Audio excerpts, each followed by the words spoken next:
Hi everybody, and welcome to Making Your Own Outdoor Sculpture Park. We have been studying how to do one-point perspective, especially how to do working with horizon lines. So let's just get started. We're going to use our ruler and we're going to put at the very top. Some of us has been using just regular number 2 pencils, but we've been playing with these Prismacolor ebony pencils, which are great to play with different lights and darks. So I'm going to start with that one. I'm going to go ahead and put my horizon line, which is the line that separates the ground and the sky. I'm actually going to go really, really lightly. I'm going to put that really high on the picture plane. Now, after I've got that, I'm going to start to add in a flowing kind of a walkway of sorts. So check this out. I've got my vanishing point right here. In the past, we've done 2 just straight lines, okay, with dashed lines, doing our one-point perspective.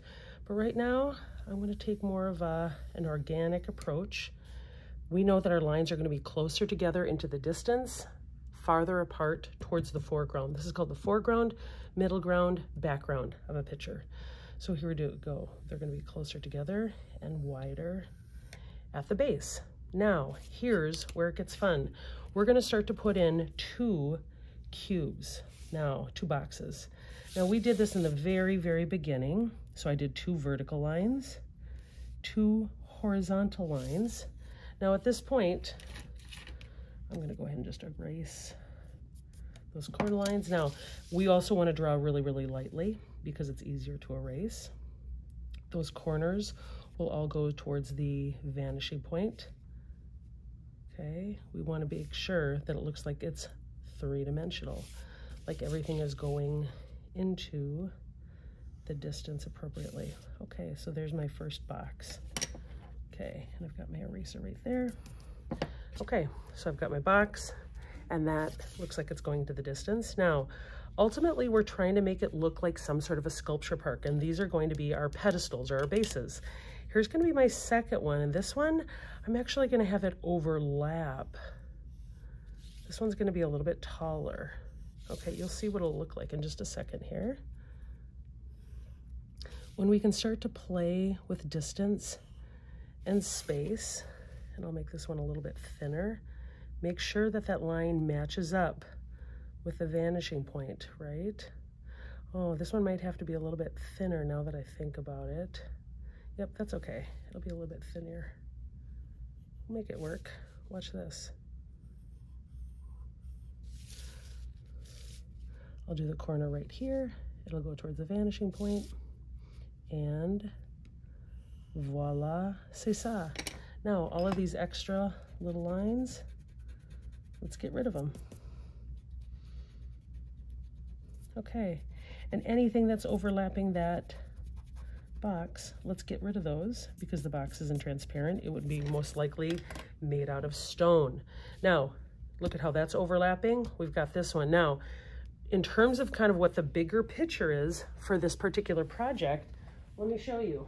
We're going to be bringing in, again, found objects. Remember these found objects, things like driftwood. Okay, we're going to be putting those things on top. Okay, or it could be small little, check it out. I've got all kinds of different stones. I've got all kinds of prisms. Okay, so we're eventually going to be putting, ooh, that one looks cool. Okay, we're going to be putting these objects on top of these. We'll be watercoloring the scene. Okay, we'll be putting these on top and then we'll be photographing it. So it's drawing, it's painting, and it's photography. So this would really be considered a kind of a mixed media effect. Now I've got all kinds of, oh, this would be interesting.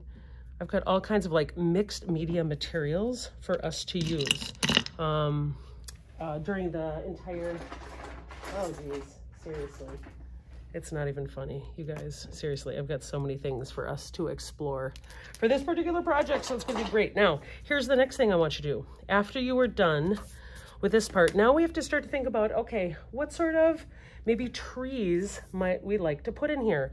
Now, we explored trees quite a bit when we were working on this, and this would be like outdoor vegetation.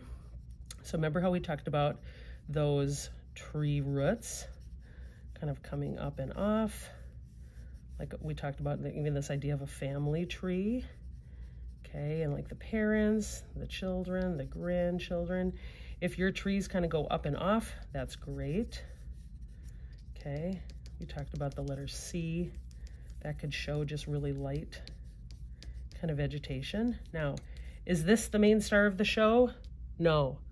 Is it the sculptures that are the main star of the show? Yes. And again, if I'm showing things in the distance, maybe I'll do a few like little pine trees back here.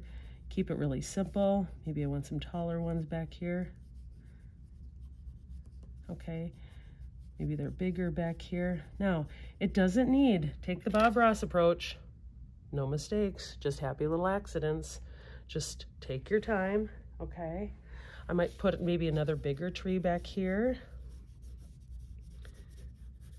Okay, but really the star of the show are the sculptures. Okay, remember your first 100 tree drawings are your hardest. Okay, and I'm just gonna add in, again, a little bit of vegetation. You can add in, we've talked about, you know, you can add a few details here and there, my individual little leaves.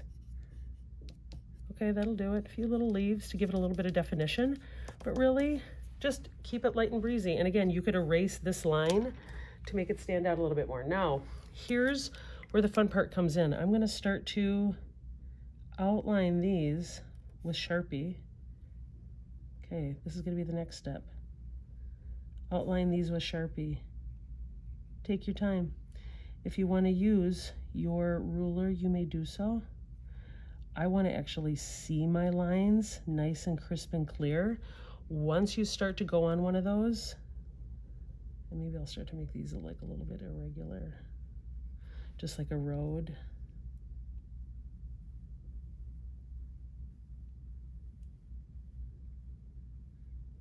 That actually looks a little bit more interesting.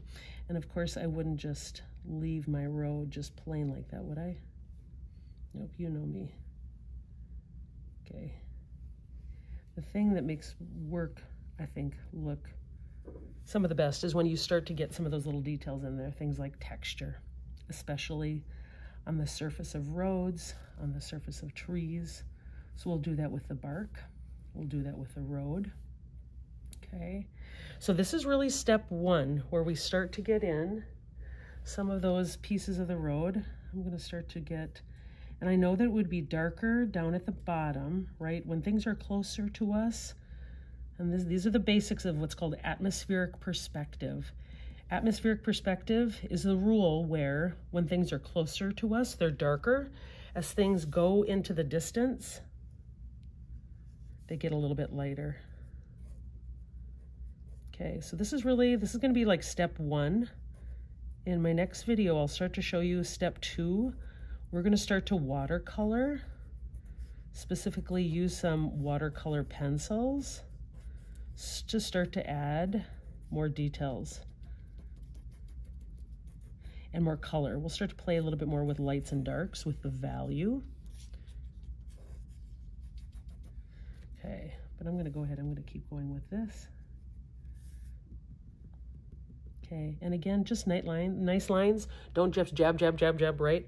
That would hurt the tip of our nice thin tip Sharpies here. So just kind of take your time. The goal is for this to be our absolute best quality work. Okay, I'm going to add some texture here. I think these are going to be really made out of concrete. And this will play with lights and darks. I could probably smudge some of the ebony pencil in here too if I wanted to. So this is step one that we're going to start to work on. So let's go ahead and start to do our personal best. All right, looking forward to it.